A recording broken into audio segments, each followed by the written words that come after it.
vamos orar nesse momento e aí nos preparando para a exposição da palavra. Senhor, te agradecemos pela leitura que fizemos da sua santa palavra.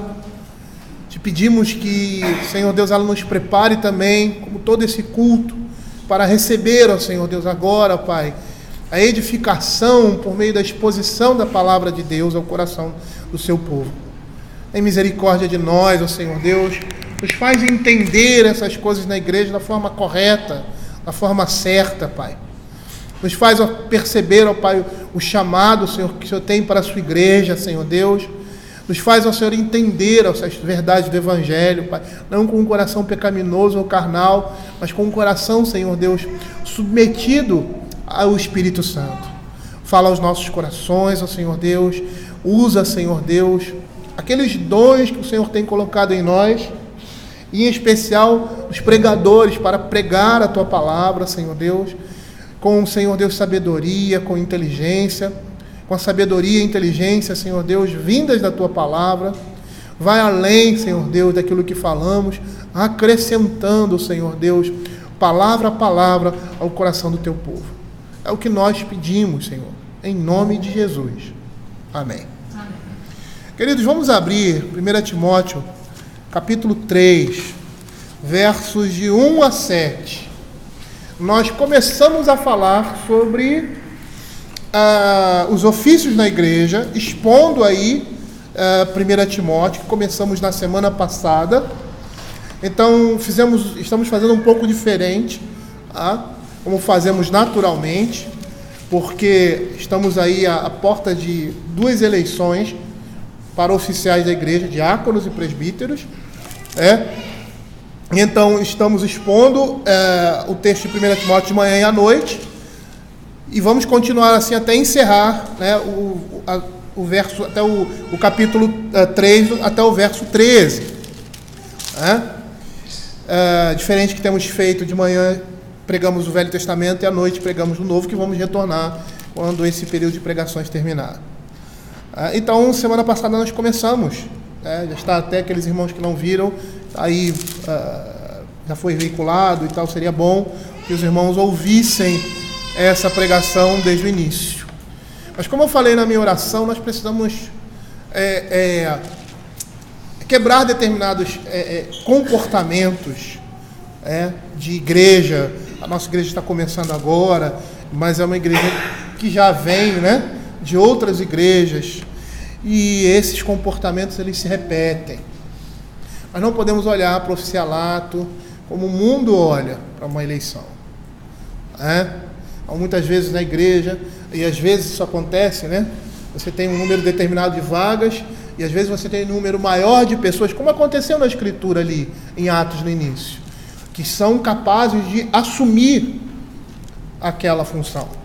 Mas você tem vagas limitadas, às vezes pela necessidade da igreja, às vezes pelo corpo da igreja em si, e nós não precisamos de cargos ou funções na igreja para exercer algumas atividades na igreja. As atividades que são verdadeiramente atividades de uma igreja de Cristo. Porque às vezes nós deturpamos isso e achamos que tudo aquilo que a gente faz na igreja, é lógico, está relacionado, mas tudo aquilo que faz na igreja é obra do Senhor. E às vezes não necessariamente. E às vezes a gente pode estar fazendo uma obra do Senhor, e não estar fazendo da forma correta. Então nós vemos muito isso, pessoas que não são eleitas, que ficam aborrecidas, que ficam chateadas porque não foi eleita, porque a igreja escolheu fulano e não escolheu cicrano. E nós, como pastores, passamos muito por isso. E infelizmente muitos pastores não conseguem entender que é Deus que movimenta as peças desse grande tabuleiro. A forma, às vezes, como Ele movimenta, às vezes por meio da sua vontade tão clara, uma coisa tão límpida, tão tranquila, às vezes por meio de confusão na igreja, às vezes por meio de inimizade, lideranças são tiradas, e apesar de ser pecado da parte da igreja, da parte daqueles que agem dessa forma, é Deus movimentando essas peças. E nós precisamos entender isso também, com relação aos ofícios na igreja. ter essa maturidade, principalmente aqueles que estão aptos para exercerem determinado ofício, se não forem escolhidos, eles não estão sendo colocados de lado. Precisamos perceber a mão de Deus na escolha daqueles aos quais Ele coloca à frente da sua igreja. E apesar a Escritura mostrar o padrão que deve ser estabelecido, isso não quer dizer necessariamente que aquele que está ali é melhor do que aquele que não foi escolhido. É lógico que eu gostaria que vocês entendessem melhor dizendo, vou refazer essa fala. O Senhor nos chama a colocar em determinadas funções aqueles que estão mais amadurecidos e preparados para determinado ofício. E é dessa forma que nós temos que entender. Não podemos criar partido como havia na igreja de Corinto. Isso é pecado. Entender que na igreja quem escolhe os seus líderes é o Senhor.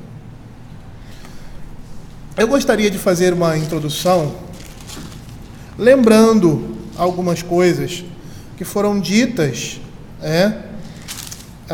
na semana passada. A gente tem aí um intervalo de uma semana, então fica complicado.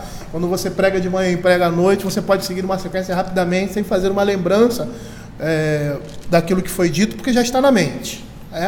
Então essa introdução vai fazer com que vocês lembrem alguns pontos que foram tocados na pregação anterior. Eu gostaria de fazer a leitura até o verso 7. Vou fazer essa introdução e nós já passamos seguidamente a continuação dessa exposição.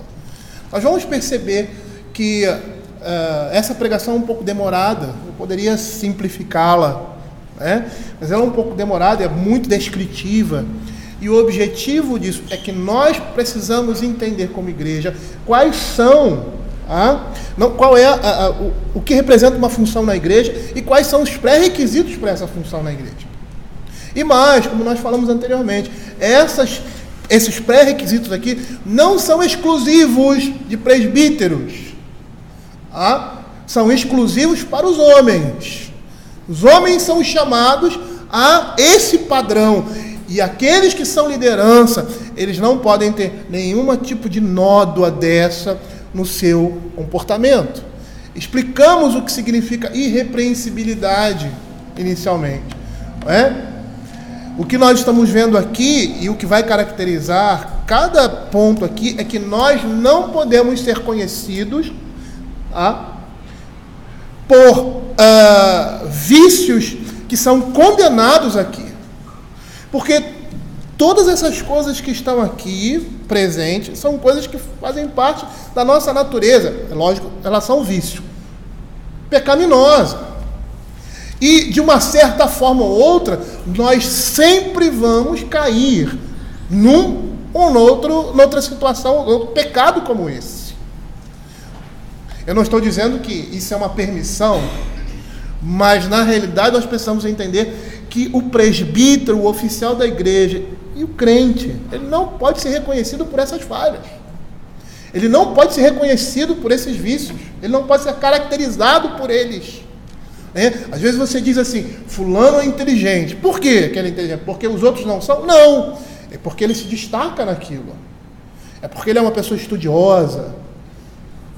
Não que os outros não sejam, mas porque ele se destaca. Aquilo é uma característica daquela pessoa. O que nós estamos vendo aqui é que, com relação aos pecados, aos vícios condenados aqui, ou as virtudes, o presbítero ele deve ser reconhecido por essas virtudes. E ele não pode ser reconhecido como marca do seu caráter pelos vícios que são condenados aqui. O que seria possível um membro da igreja ter esse tipo de problema, ou até ser reconhecido com essa característica negativa, com esse pecado. Mas um presbítero, jamais. Diz assim a palavra do Senhor: fiel é a palavra, se alguém aspira ao episcopado, excelente obra almeja. É necessário, portanto, que o bispo seja irrepreensível, esposo de uma só mulher, temperante, sóbrio, modesto, hospitaleiro, apto para ensinar, não dado ao vinho, não violento, porém cordato, inimigo de contendas, não avarento, que governe bem a própria casa, criando os filhos sob disciplina, com todo respeito, pois se alguém não sabe governar a própria casa, como cuidará da igreja de Deus? Não seja neófito, para não ceder que se ensoberbeça e incorra na condenação do diabo. Pelo contrário, é necessário que ele tenha bom testemunho dos de fora, a fim de não cair no opróbrio e no laço do diabo. Como eu falei inicialmente, nós começamos a falar do ofício de presbítero e dissemos que os requisitos apresentados nesse texto focalizam 3 importantes aspectos da vida de um homem, que são comportamento moral, conhecimento da doutrina cristã e sua vida familiar. Nós vimos que as palavras iniciais de Paulo eram um incentivo, fiel à palavra, se alguém inspira ao episcopado, excelente obra almeja. Era um incentivo, como também um louvor, para os que se disponham, ou que se dispõem a esse ofício, se sintam dispostos, se sintam motivados por causa das dificuldades que envolviam e envolvem o ofício de presbiterato, que é um ofício, segundo a palavra de Deus, laborioso e difícil. Representar o Filho de Deus, e é isso que a liderança da igreja representa, diante da gigantesca tarefa que é erigir e expandir o reino de Deus, cuidar da salvação de almas e governar a igreja de Cristo, não é algo de pouca monta. Nós vimos também que ao mencionar os homens, lembram aí, se alguém aspira, ou assim, algum homem, ele exclui as mulheres desse ofício, mas que não é, como falamos anteriormente, para todos os homens indiscriminadamente. E aqui nós temos os requisitos para aqueles que vão exercer o presbiterato. Nós vimos também que o termo ancião, presbítero e bispo são termos permutáveis e que a igreja, tanto do Novo quanto do Velho Testamento, tinha esse corpo de presbíteros ou de anciãos. Eu falei aqui rapidamente sobre isso, até falei de uma deficiência minha anterior, que olhava o texto e não conseguia ver, como é o caso de muitos, não conseguia ver na Escritura que esse governo é um comportamento que está encharcado na Escritura, no Velho e no Novo Testamento, principalmente no Velho Testamento, que às vezes nós não percebemos, mas o governo de anciãos, ou seja, o governo de presbíteros, era um comportamento não só do povo de Israel, mas também antigo de muitos outros povos ali. E nós vemos isso nos primórdios do povo de Israel ali em Moisés. E vemos aqui que o texto chama o pastor de bispo. É um designativo, para o presbítero, que significa supervisor, pessoa encarregada de verificar se aqueles que estão sob a sua supervisão estão fazendo corretamente o que tem que fazer. O trabalho do presbítero, do pastor, é um trabalho difícil, porque nós temos a responsabilidade diante de Deus de zelar pela vida dos membros da igreja.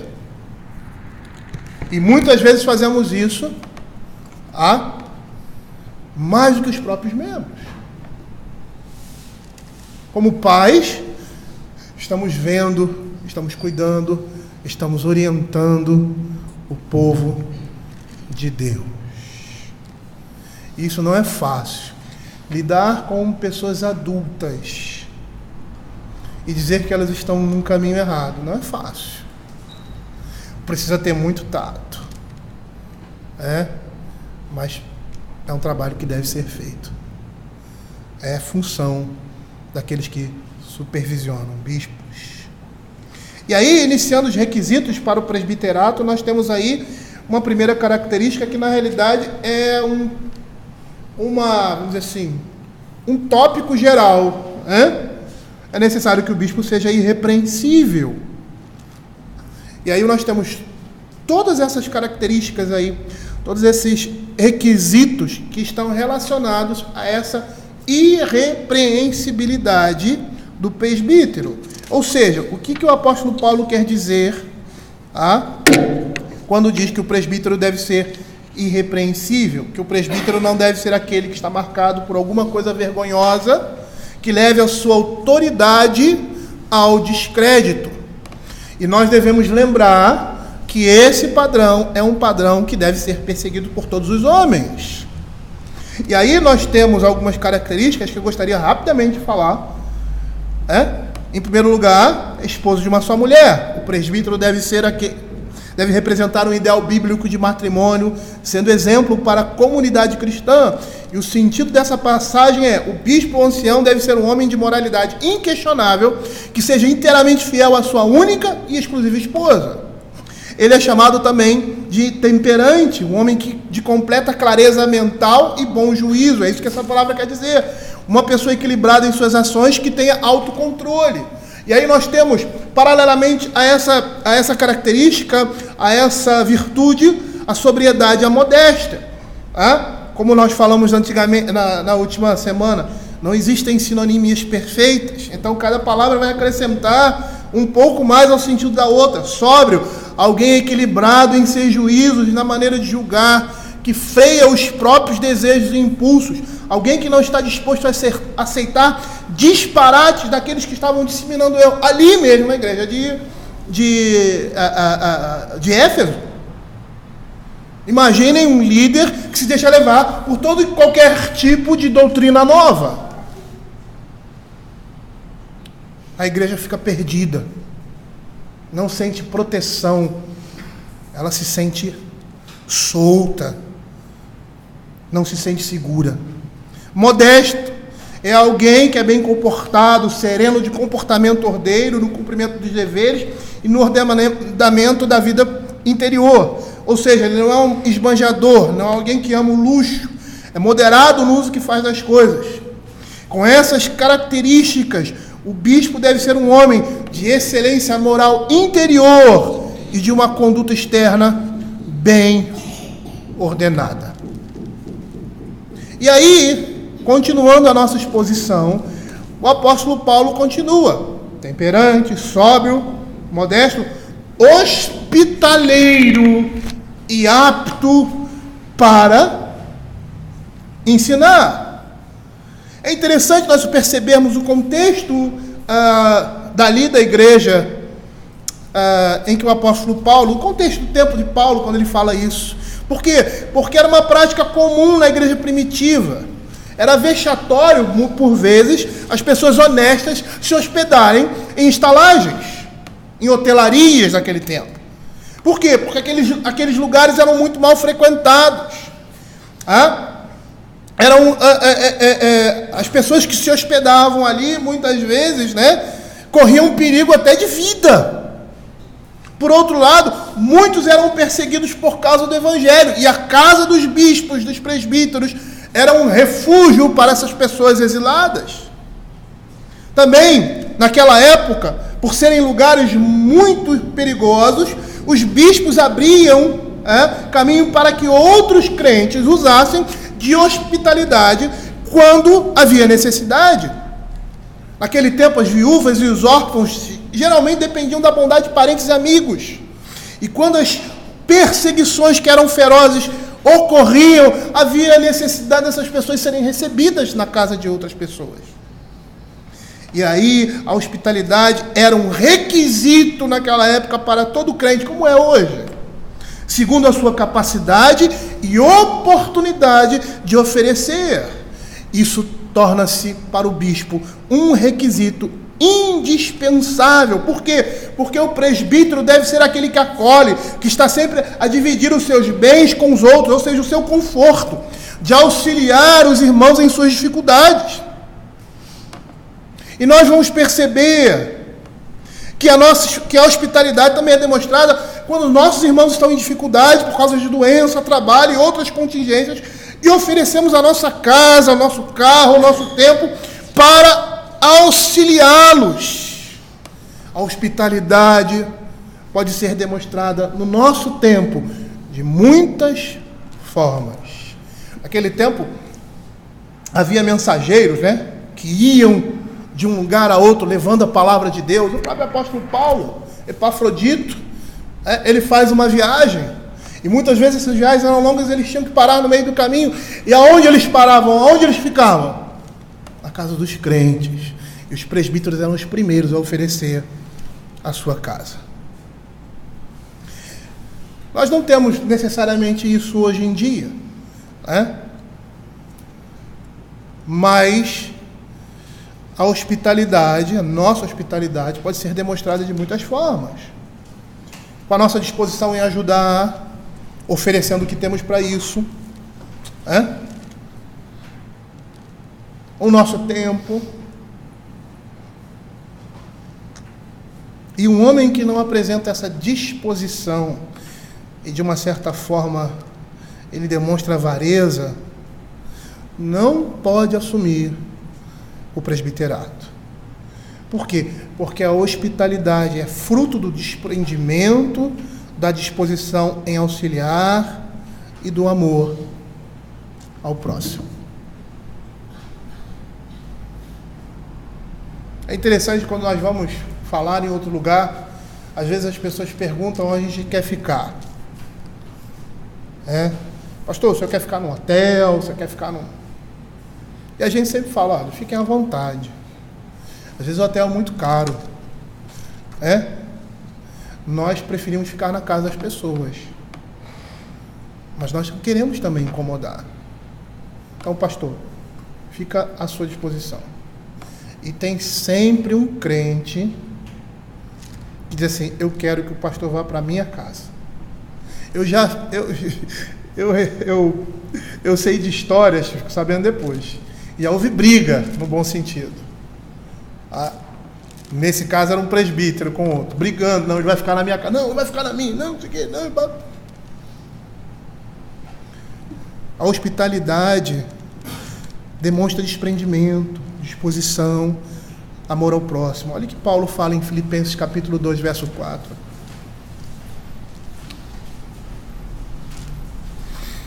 Diz assim, não tenha cada um em vista o que é propriamente seu, senão cada qual o que é dos outros. Nós precisamos, e isso não serve somente para os presbíteros, percebam isso, para toda a igreja. Nós precisamos ter essa disposição. E uma das coisas que nós vemos hoje, tão destacadas, porque nós não estamos nos tempos antigos, né?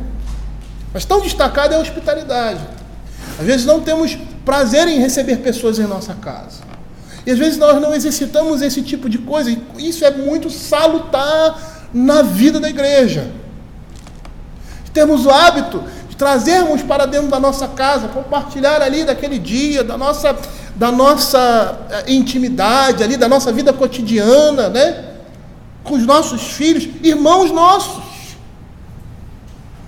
Oferecendo um almoço, um jantar, ou um lanche, para termos um tempo de conversa, para batermos um papo, para falarmos das coisas do reino de Deus. Nós perdemos isso. Já visto que os apartamentos hoje são feitos, né, cubículos. Por quê? Certa vez eu fui num condomínio, e o condomínio lá, muito caro, os apartamentos muito caros, um condomínio de classe média alta.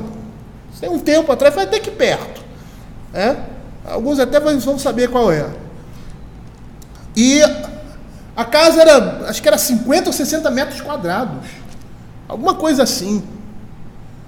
E aí eu conversando com um senhor lá e tal, ele falou, não, o objetivo do prédio aqui é que as pessoas venham para fora.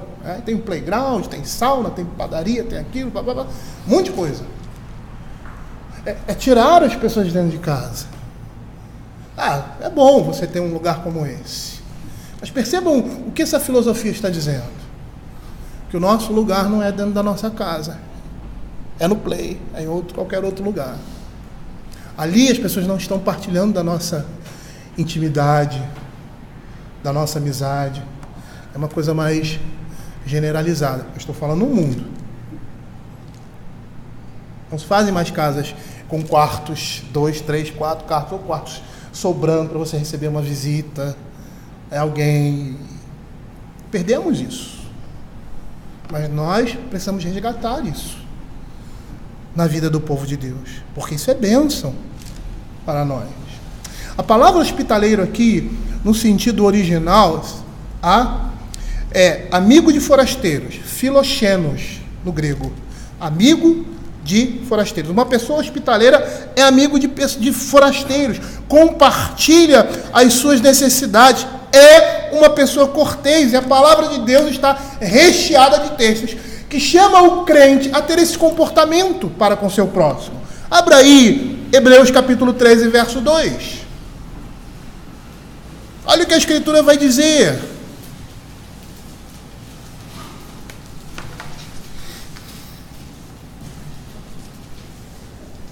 Não negligencieis a hospitalidade, pois alguns, praticando-a sem o saber, acolheram anjos. Romanos capítulo 12, verso 13. Olha o que a Escritura vai dizer. Compartilhai as necessidades dos santos. Olha como essas coisas estão associadas. Praticai a hospitalidade. 1 Pedro capítulo 4, verso 9. E aqui uma exortação mais dura. Sede mutuamente hospitaleiros, sem murmuração. A Escritura vai mostrar as bênçãos por trás desse comportamento. E aqui nós temos na Bíblia nós temos alguns exemplos de hospitalidade. O primeiro é Abraão, lá em Gênesis capítulo 18. Se quiserem anotar, eu não vou ler. Se quiserem anotar, verso 1 a 8, quando o Senhor anuncia por meio de anjos a destruição de Sodoma e Gomorra. Aqueles homens chegam e a primeira coisa que Abraão faz é oferecer um banquete àqueles homens. A viúva de Sarepta de Sidom, lá em 1 Reis, capítulo 17, verso 8 a 18, com Elias. Era um período de extrema escassez, e a viúva tinha pouco para si, e Elias chega para ela: faz um bolo para mim. Aí ela faz assim: eu não tenho nada, o que eu tenho eu vou comer e morrer, eu vou fazer um bolo para você e para mim, para o meu filho e para mim, vamos morrer. Ela, naquela situação, ela compartilha da sua hospitalidade, da necessidade de Elias. E a sunamita com Eliseu. E eu gostaria que vocês abrissem esse texto, lá em 2 Reis, capítulo 4, verso 8.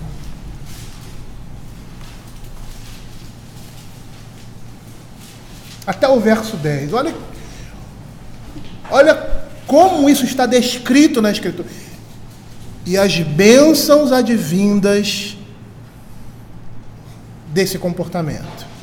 É lógico que nós não precisamos, nós não estamos procurando o lucro ou o resultado dessas coisas que vai nos trazer benefícios. Isso não é hospitalidade, isso não é ação cristã. Mas nós precisamos entender que todas essas virtudes, da mesma forma que o pecado é o salário do pecado é a morte. Pecar traz consequências, como também viver uma vida de santidade traz consequências, traz frutos para a nossa alma, para a nossa vida e para a vida de outros. Certo dia passou Eliseu em Porsunem, onde se achava uma mulher rica, a qual o constrangeu a comer pão. Daí, todas as vezes que passava por lá, entrava para comer. Ela disse a seu marido: vejo que este homem que passa sempre por nós é santo homem de Deus. Façamos-lhes, pois, em cima um pequeno quarto, obra de obreiro, e ponhamos nele uma cama, uma mesa, uma cadeira, um candeeiro, e quando ele vier à nossa casa, retirar-se-á para ali. Eu acho que eu não preciso falar mais nada com relação a isso. A demonstração dessa mulher de hospitalidade, desprendimento e disposição em auxiliar. Na própria epístola aqui do apóstolo Paulo, em sua segunda carta, 2 Timóteo capítulo 1, verso 16, ele vai citar Onésimo, que muitas vezes o confortou e não se envergonhou de suas cadeias. E isso era demonstração da hospitalidade, do desprendimento, da disposição em auxiliar, do amor ao próximo que esse homem tinha. Conceda ao Senhor a misericórdia à casa de Onesífero, porque muitas vezes me deu ânimo e nunca se envergonhou das minhas algemas. Antes, tendo ele chegado a Roma, me procurou solicitamente até me encontrar. O Senhor lhe conceda naquele dia achar misericórdia da parte do Senhor. E tu sabes, melhor do que eu, quantos serviços me prestou em Éfeso. O presbítero, ele tem que ser uma pessoa de coração aberto, de coração desprendido, de disposição em auxiliar. Ter como fundamento amor ao próximo, porque senão ele não poderá ser um líder. Ou seja, ele não poderá representar Cristo para a igreja, imperfeitamente.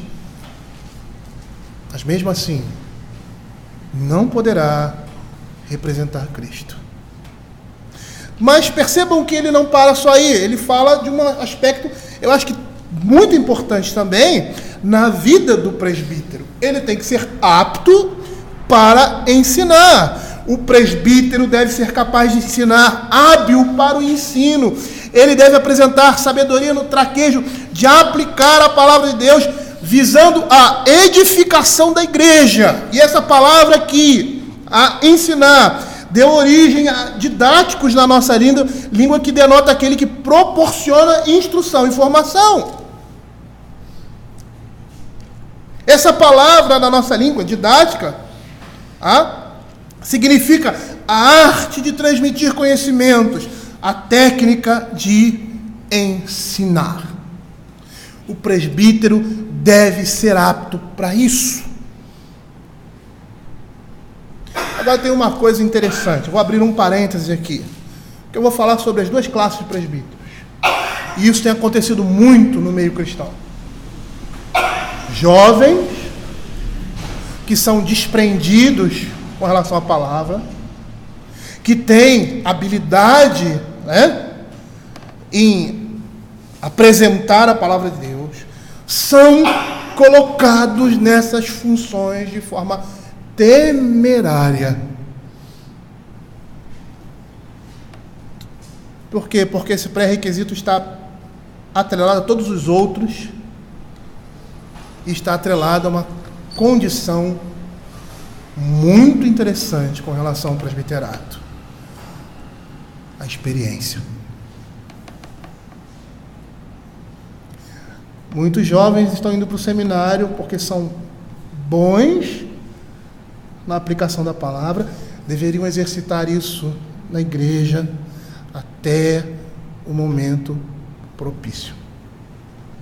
E aí se formam, e ao invés de serem colocados ao lado de pastores mais experientes, é dados a função e a direção de uma igreja.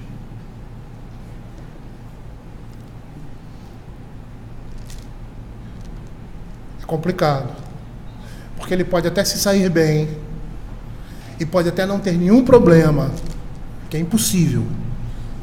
É porque o pastor, o presbítero que tem todas essas características, ele já vai ter problemas.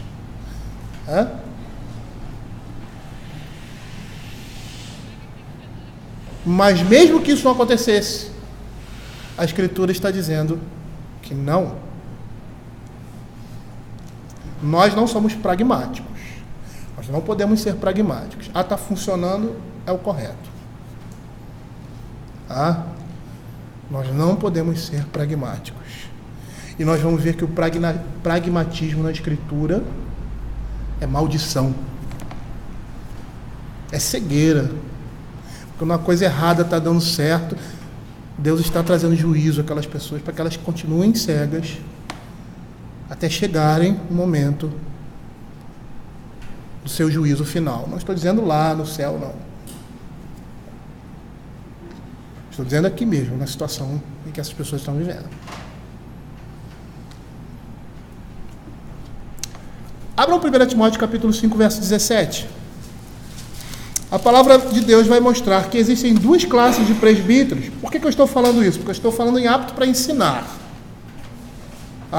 Nós temos duas classes de presbíteros. Aqui, devem ser considerados merecedores de dobrados honorários. Os presbíteros recebiam na igreja naquele tempo. Hoje aqui somente os pastores. Os presbíteros que presidem bem, com especialidade os que se afadigam na palavra e no ensino.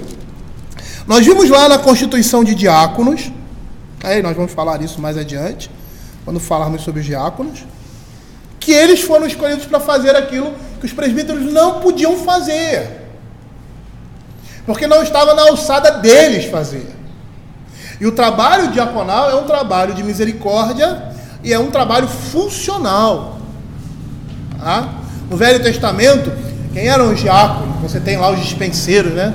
Às vezes muitas pessoas não têm noção disso, mas na sinagoga existiam homens chamados dispenseiros, que eram aqueles que tiravam esqueci o nome, da dispensa, né?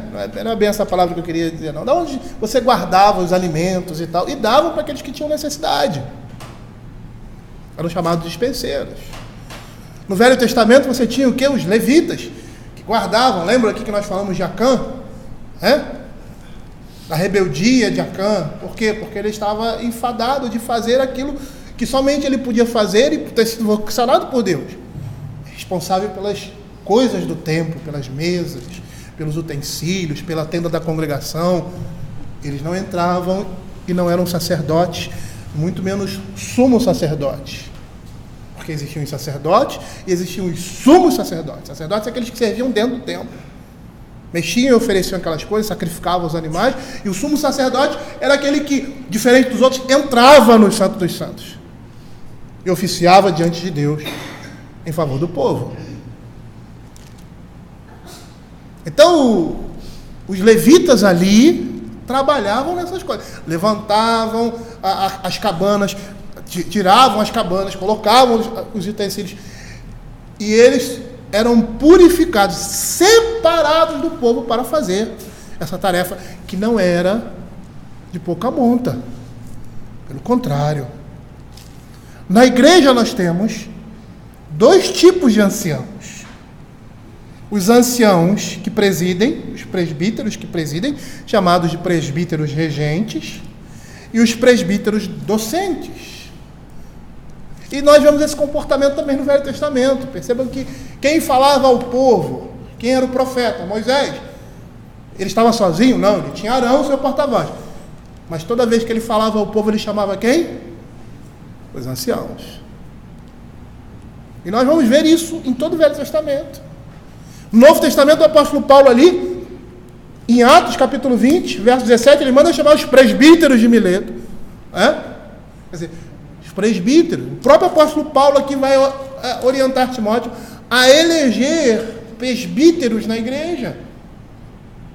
Porque esse é o padrão da igreja de Cristo.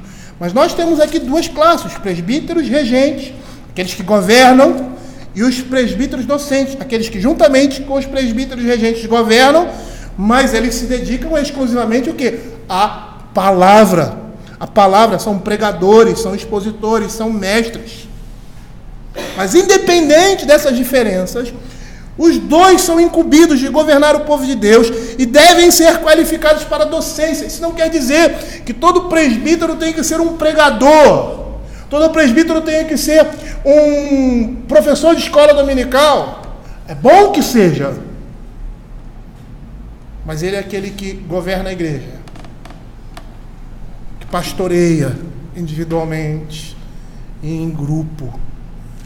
E nesse pastoreio ele deve ser competente para aplicar a palavra de Deus na vida da igreja. Eu conheci presbíteros que pregavam, mas conheci muitos que não pregavam. E às vezes, na ausência dos pastores, e até mesmo para exercitá-los nisso, o pastor colocava uma vez ou outra para que eles pregassem, para que eles pudessem, numa necessidade, exercer essa função que é exclusiva, como nós vimos, dos presbíteros docentes. Mas apesar de não serem aqueles que sobem ao púlpito, apesar de não serem aqueles que podem dar aula escola dominical, eles devem estar capacitados para isso. Ou seja, que capacidade é essa? Conhecer a palavra de Deus com profundidade, saber aplicá-la na vida do povo de Deus. Podem não ser bons expositores, podem não ser bons professores, mas são bons em edificação do povo da igreja. Por quê? Porque é inconcebível que um presbítero não seja capaz de aplicar a Escritura à vida da igreja. E aqui não é erudição secular, mas conhecimento bíblico teológico. Para servir como presbítero, ele precisa ter percepção teológica aguçada, deve ser capaz de farejar heresias e destruí-las pela raiz. É o que nós vemos lá em Atos capítulo 20, verso 29 e 30. Quando Paulo diz aí aqueles irmãos ali de Éfeso: eu sei que depois da minha partida, entre vós penetrarão lobos vorazes, penetrarão lobos vorazes que não pouparão o rebanho, e que dentre vós mesmos se levantarão homens falando coisas pervertidas para arrastar os discípulos atrás deles. Então os presbíteros, eles têm que estar preparados para conduzir a igreja dessa forma e protegê-la dessas coisas. Lembra o exemplo que eu dei no domingo passado, da igreja de Boa Vista, com relação a esse movimento de célula,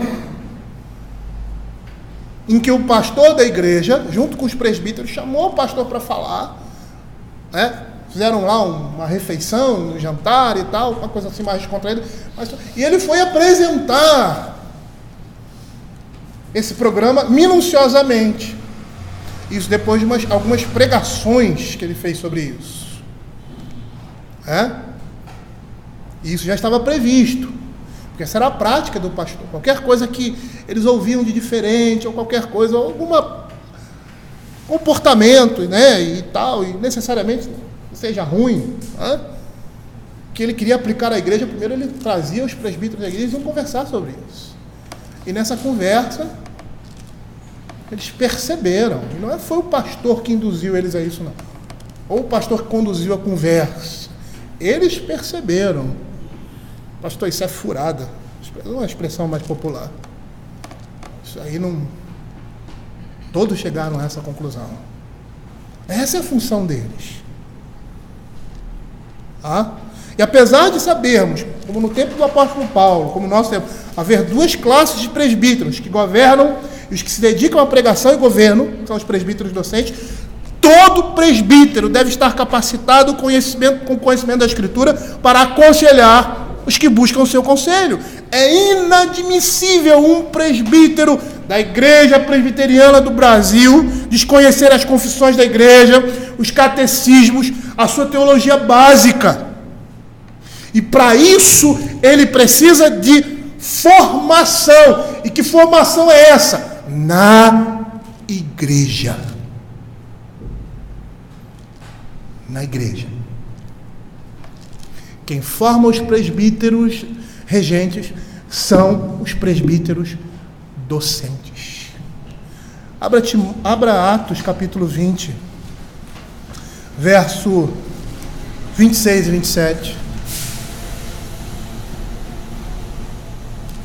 Hoje em dia nós temos seminários para presbíteros, nós temos seminário teológico para presbíteros, formação de presbíteros. Isso é ruim? Não. Mas a formação do presbítero é na igreja. É a pregação, é o púlpito, é a instrução que vai formar esses homens. E se eles sentirem necessidade ou tiverem tempo para se dedicar mais a isso, conhecendo mais da palavra de Deus, ou seja, procurar um seminário formal, isso é ótimo. Mas se eles não fizerem, mas continuarem com a sua vida devocional, aplicando e estudando e desenvolvendo, orientado pelo pastor, ele também vai poder desenvolver. Olha o que diz: portanto eu vos protesto no dia de hoje, que estou limpo do sangue de todos, porque jamais deixei de vos anunciar todo o desígnio de Deus.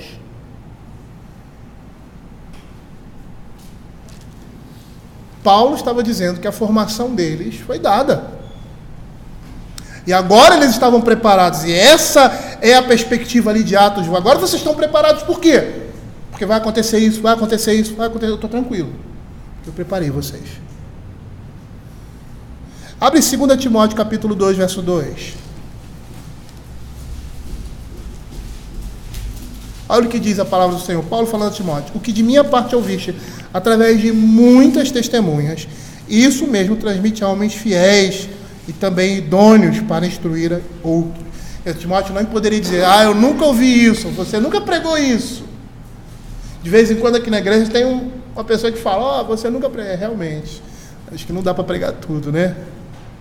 Mas o básico, aquilo que é essencial, até o crescimento, o desenvolvimento do crente, nós temos a responsabilidade de dar.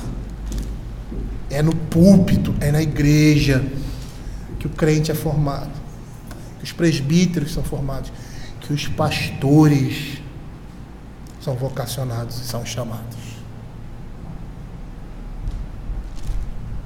É muito difícil. Eu não estou dizendo que é impossível, não. Pelo contrário, isso até acontece muito. Mas é muito difícil formar uma liderança sadia de uma igreja deficiente.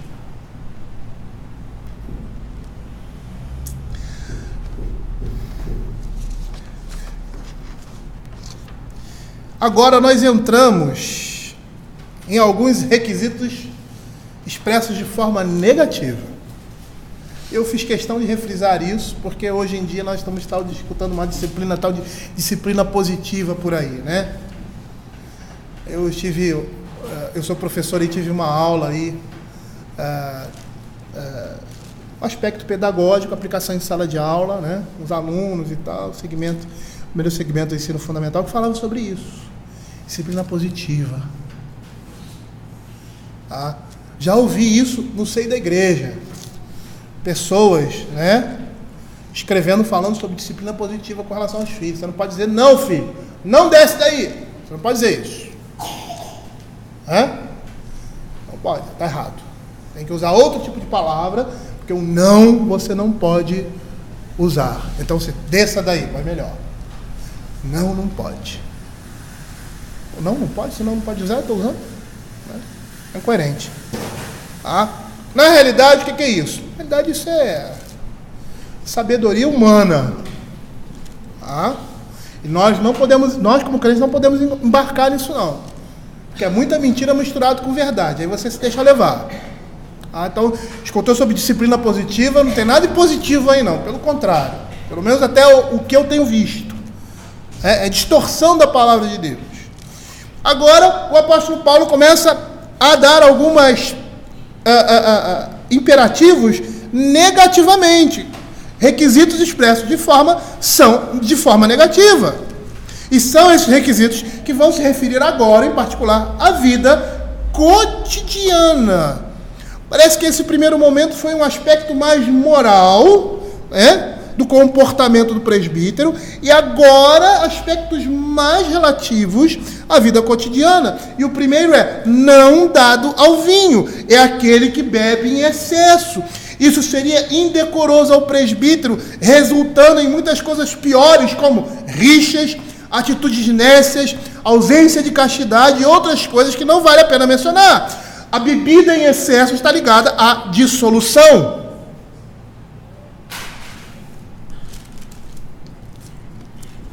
E aí você pode pensar assim, pastor, isso é contra a bebida? Não. A Bíblia não é contra a bebida. A Bíblia é contra o embriagar-se. Ou seja, o uso imoderado dessa bebida.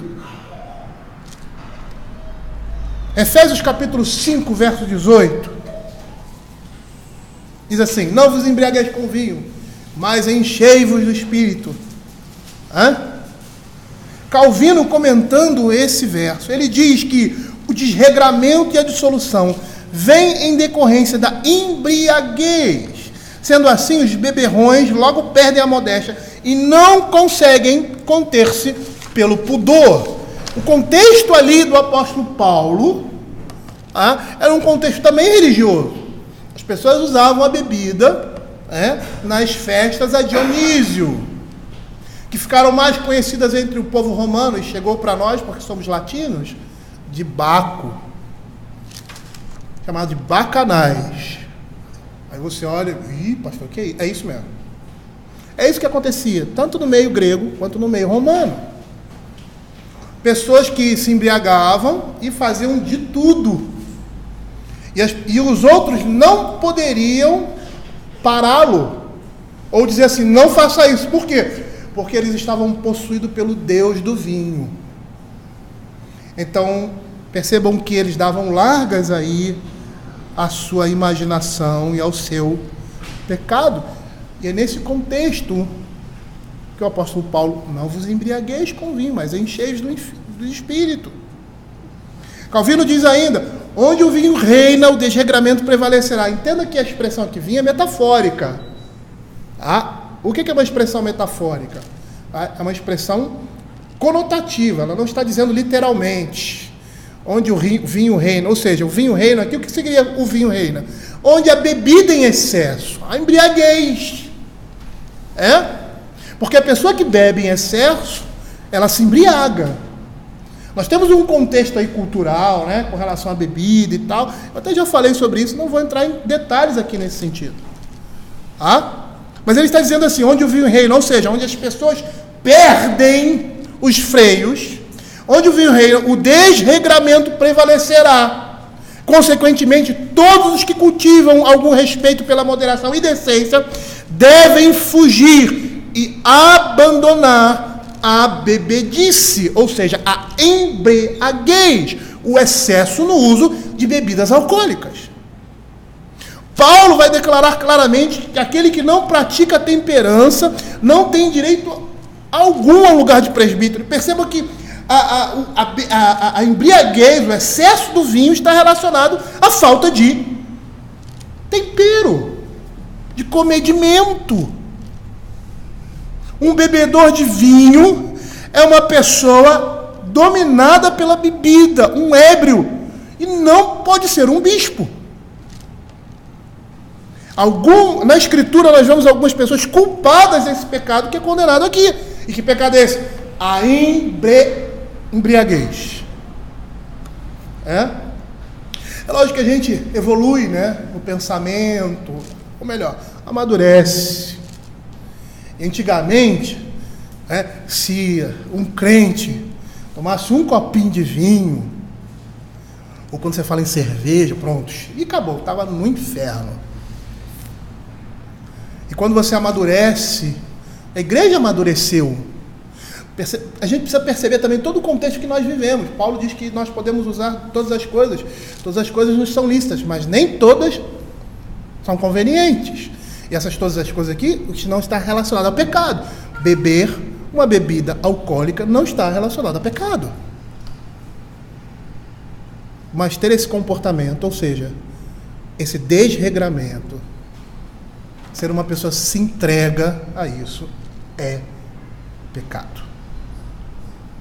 Porque vai mostrar outras coisas no comportamento da pessoa. Eu brinco de vez em quando, Eu nunca vi ninguém beber e amar o próximo, fazer o bem. Nunca vi isso. Nunca vi ninguém se viciar em qualquer tipo de vício e fazer coisa boa. Só faz besteira. E por quê? Porque esse tipo de coisa tira os freios. E as pessoas se lançam nisso porque querem ficar sem freios. E querem uma desculpa para isso. Hoje em dia o vício é doença. O vício é pecado. Ele é um doente espiritual. Se torna uma doença porque cria outros problemas. Mas o vício não é doença, o vício é pecado. É escravidão do pecado. E uma escravidão que torna-se complicada, porque além do pecado trazer dependência da alma, esses tipos de vícios trazem dependência física. E aí lascou com tudo. A Escritura vai nos mostrar algumas pessoas culpadas desse pecado aqui. Eu vou terminar, vou parar por aqui. Abram aí 1 Coríntios capítulo 11, verso 21. Uma coisa que eu falei no início, essas virtudes, elas estão relacionadas umas às outras. Uma está ligada à outra. Por isso que ele vai falar, não dá ao vinho, depois não violento. Porque nem todo mundo que é violento é bebedor de vinho, ou seja, ébrio. Mas em geral, todos os ébrios abraçam a violência. Olha o que diz aí 1 Coríntios capítulo 11, verso 20, deixa eu abrir aqui, 11, verso 21. Porque ao comer de cada um toma antecipadamente a sua própria ceia, e há quem tenha fome, ao passo que há também quem se embriague.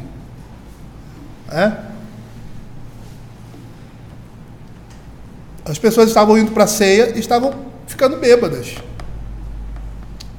Não é o cálice que a gente toma aqui, né? E às vezes nós aqui na igreja nem tomamos vinho, tomamos um suco de uva, e que já gerou problema, tratados sobre isso, aquela questão de princípio e método, né? Que se encaixa no texto que a gente acabou de ler. E é interessante porque o vinho que era servido lá, eles jogavam água. Esse vinho que eles bebiam, a maioria deles, era misturado com água. Se você mistura água com vinho, ele se torna o quê? Suco? Não sei. Mas não é vinho puro. Tanto que no Velho Testamento, lá em Apocalipse, diz que o Senhor vai dar o seu... vai derramar o seu cálice sem mistura.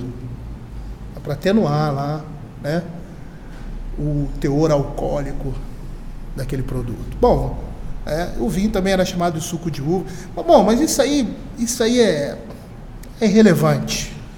O importante é que seja o produto da uva. Por quê? Porque é a videira, que é Cristo, e a videira que sangra. É o sangue que foi derramado. O vinho representava o sangue de Cristo. Aí o que as pessoas iam para a ceia, bebiam, se embriagavam e pecavam 2 vezes, porque blasfemavam de um sacramento. E a consequência a gente vê aqui, em 1 Coríntios capítulo 11. A igreja, algumas pessoas doentes e outras morrendo por causa da profanação da ceia do Senhor. A embriaguez, a falta de comedimento, aquilo não era uma refeição comum. Aquela era uma refeição especial, representativa. O objetivo não era se alimentar, diferente da Páscoa. E apesar de quando o Senhor Jesus institui a ceia, era um alimento. Eles estavam comendo, e aqueles elementos faziam parte ali do ritual da Páscoa. Nós entendemos, nós compreendemos a Escritura, que quando nós viemos para a ceia, nós não viemos comer. É uma representação. Que naquele tempo tinha uma tal de festa do amor e tal, e naquele momento de festividade eles... Isso inicialmente ali, né? Porque o sacramento ele tem que ser estabelecido no culto. Então percebam aí a palavra de Deus condenando aqueles que se embriagam, que usam indevidamente de uma bebida que pode levar à embriaguez. Um outro exemplo, não precisam abrir aí, mas se quiserem abrir lá em 1 Samuel capítulo 25, no verso 35 em especial, mas anteriormente vai falar sobre Nabal e Abigail, E aí no verso 26 vai mostrar ali que Davi vai pedir comida para ele, que era um homem de guerra, que sempre o protegia. Provavelmente Nabal era uma espécie de rei, né, que dominava num determinado lugar, tá? E aí ele recusa. E Davi diz: olha, quantas vezes nós estivemos aqui, nunca atacamos seus homens, pelo contrário, nós sempre os ajudávamos, protegíamos eles. Eu gostaria que o Senhor me desse um pouco de comida, porque nós somos guerreiros e estamos fugindo de Saul. Ele desprezou o conselho de Davi, o pedido de Davi. E é engraçado que no texto ali, logo depois disso, ele vai esbanjar, ele come, ele dá um banquete, se embriaga nesse banquete. A falta vamos dizer assim, de gratidão para com Davi, e também na necessidade daquele homem e aqueles homens que tinham de comida. E ele é caracterizado como duro e maligno, Nabal. E era um homem que se utilizava da bebida. O outro é Noé. Abram aí, Gênesis capítulo 9. E é interessante porque esse texto aqui, ele é muito pontual. Apesar de estarmos saindo um pouco do contexto aqui, ele é muito pontual. No verso 20 a 27, nos primeiros versos assim: sendo Noé lavrador, passou a plantar uma vinha, bebendo do vinho, embriagou-se e se pôs nu dentro de sua tenda. Em primeiro lugar, nós vemos aqui que ele pecou. Em segundo lugar, nós vemos o quê? O que a narrativa bíblica está querendo nos dizer? Que o pecado está no coração do homem. O Senhor exterminou todos os ímpios. Ficou Noé, aquele que achou graça, foi agraciado, melhor dizendo, por Deus. E aí o que Noé faz? Peca, se embriaga, fica nu, uma vergonha, E aí esse texto está dizendo para nós assim: os que bebem sem moderação acabam passando vexames e vergonhas. Os que se utilizam da bebida de forma imoderada vão demonstrar falhas de um caráter distorcido. Bêbados e ébrios, falhas de um caráter distorcido. Por isso que o presbítero não pode ser dado ao vinho, ou seja, um beberrão. Queridos, eu vou parar por aqui. Nós vamos dar continuidade hoje à noite, continuando, a exposição. Mas eu quero que os irmãos percebam a seriedade que é esse ofício na igreja. E aqui nós temos dois propósitos principais. E um deles é chamar aqueles que desejam esse ofício para que olhem para si e que, se querem abraçar esse ofício, busquem essas coisas em suas vidas. Porque isso não é só uma característica de um presbítero, mas a característica de um homem cristão. E se o homem cristão tem alguma falha desse caráter, apesar de ser crente, apesar de ser temente a Deus, ele pode ter uma família excelente, mas é um polígamo, como nós vemos, ele não vai poder assumir o presbiterato. Essa é a Escritura, ela sempre fala ao nosso coração. Às vezes nós pensamos assim: a igreja precisa conhecer. Precisa conhecer para julgar? Não. Quem tem que julgar somos nós. É você que vai ter que julgar. É ele que vai ter que julgar. Nós precisamos conhecer, porque precisamos ver nessas pessoas, e somos nós que vamos eleger os presbíteros. É por isso que nós precisamos pedir ao Senhor sabedoria e direção. para que estejam nessa função aqueles homens aos quais o Senhor realmente chamou para essa obra. Vamos orar.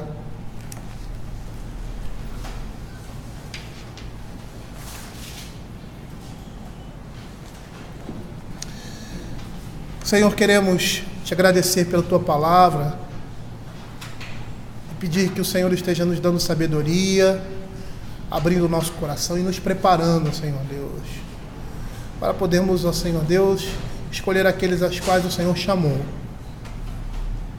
E que o Senhor esteja, Pai, movendo o coração dos jovens aqui, daqueles, ó Senhor Deus, que sentem o chamado de Deus para exercerem, Pai, a liderança da sua igreja. E que eles não olhem isso como algo que os coloque acima ou à frente de alguém, como superiores, mas que eles percebam a seriedade, o chamado e a dificuldade de exercer esse ministério no meio do povo de Deus. É o que nós pedimos em nome de Jesus. Amém.